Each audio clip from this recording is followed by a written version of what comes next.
იგი სულ მინდა მეკითხა და მაგრამ პეთერში კითხავ. არა, ხო, მართლა შეხვედი 99 წლის 9 აპრილის კომუნისტურ პარტიაში. 9 აპრილის შემდეგ უკაცრავად. არა, ნუ სერიოზული ამბები არის ამაზე. სერიოზული ამბები არის, ბიოგრაფიას ვკითხულობდით, ის 2 წელი, რომელიც საბჭოთა არმიაში გავატარე, მე სანამ ამოვიდოდი თქვენ საუბარს უსმენდი დამლაგებლების გაუქმების თემაზე და მგონი ბატონმა შალმამ ბრძანა რომ აი საბჭოთა ჯარის ტრადიცია დამლაგებლის გაუქმება. მე მომიწია 2 წელი იმ ჯარში მსახური 86-88 წლებში, აი საბჭოთა ჯარში, როდესაც დამლაგებლები არ იყვნენ ეს უნივერსიტეტში პირველი კურსის შემდეგ. კი, სავალდებულო კიდევ სავალდებულო იყო ეს ამბავი. მე კომუნისტური პარტიის წევრი გავხდი საბჭოთა არმიის რიგებში. ანუ 88-მდე.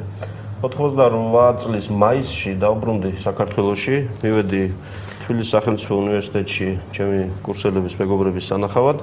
მე წავედი საქართველოდან 1986 წელს. 86 წლის მდგომარეობით ჯერ მოსკოვის მახლობლად და შემდგომ უკრაინაში, კიევის მახლობლად.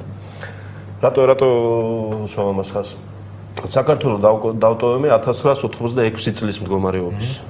და ჩამოვედი 88 წლის მაისში. დუღდა ყველაფერი. ეს იყო 2 სხვადასხვა ქვეყანა და 2 სხვადასხვა საზოგადოება. უნივერსიტეტში მივედი და ვხედავ ხალხია შეკრებილი, მეგაფონი უჭირავს. გარეჯის ამბავს. დავით გარეჯი, ხუჯაბი და ასე შემდეგ და ვხედავ იურისტი სტუდენტები წითელი სამკლაურებით დგანან ეგრეთ წოდებულ აცეპლენიაში. მორიგეები, იქეთ წესრიგის დასაცავად და ასე შემდეგ, იმიტომ რომ ის იურიდიული ფაკულტეტი, რომელიც მე დავტოვე და წავედი სამხედროში, ეს იყო საბჭოთა პოლიციური სისტემის პირდაპირი გაგრძელება, იმიტომ რომ ითვლებოდა, რომ იქედან იურიდიულ ფაკულტეტზე იზრდებოდნენ პოლიციელები, პროკურორები და ასე შემდეგ.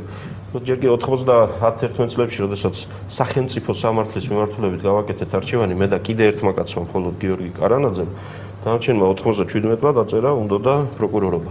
ანუ ამოიღო პარტბილეტი და დახტა. ეს იყო, არა, გეტყვით.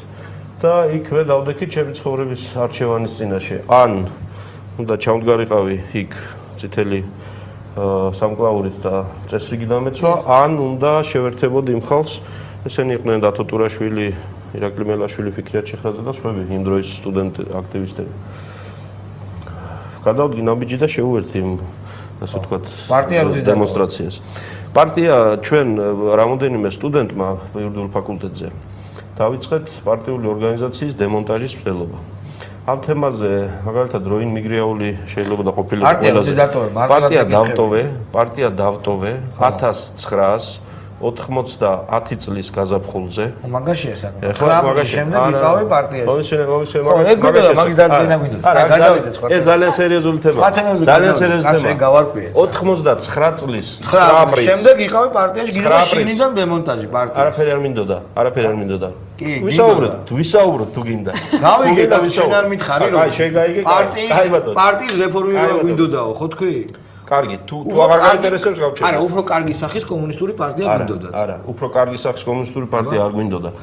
დღეს, როდესაც საზოგადოებაში არის ის მითი დანერგილი, რომ თურმე 1970-იან წლებში, მაგალითად, როდესაც რესპუბლიკურ პარტიას ქმნიდნენ ჩემი მეგობრები, ან თუნდაც 80-იან წლებში, ან თუნდაც 90-იანი წლების დადგომამდე საქართველოში, ესე იგი, ყოველ 5-დან 4 მოქალაქეს ქონდა ჩამოყალიბებული აზრი და რწმენა, რა იყო სწორი და როგორ იყო სწორი, ეს ასე არ იყო.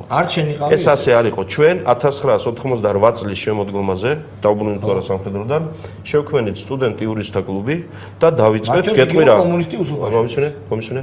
დავიწყეთ საბჭოთა საქართველოს კონსტიტუციის ახალი რედაქციის წერა. რატო?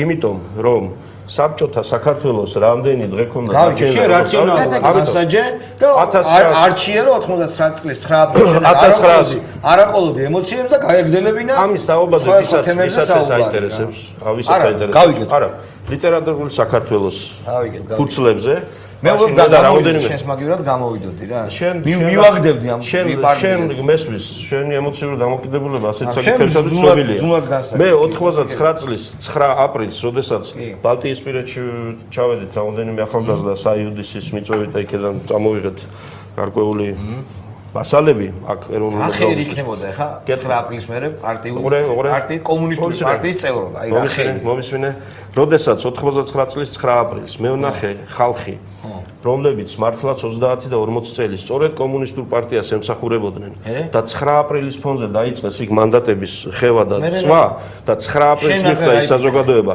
ეს იყო ის ნაბიჯი ადამიანებისგან რომელსაც მე ფარისეულების გარდა ვერაფერს დავარქვევ იმიტომ რომ ადამიანებს ეს ემოცია წადი თქვენი კომუნისტი დედაც თქვა არ ქონდა ეგ კომუნისტია 9 აპრილის კომუნისტი დედაც არა კომუნისტობაში არ იყო იქ საქმე როგორ არ იყო თუნდაც მარტო კომუნისტობაში არ იყო საქმე ხელისუფლება იყო შესაძლებელი სწორი და კარგი ხელისუფლებით ეს ასე იყო დღევანდელი მითები და პოზიციაზე ხართ ბატონო ეს რო ხელისუფლება არის შესაძლებელი სამწუხაროდ ასეა რაც საზოგადოებრივ ცხოვრებაში ჩავერთე მოდი 80-90-იანებს თავი დავანებოთ მე ძალიან პატარა ვიყავი და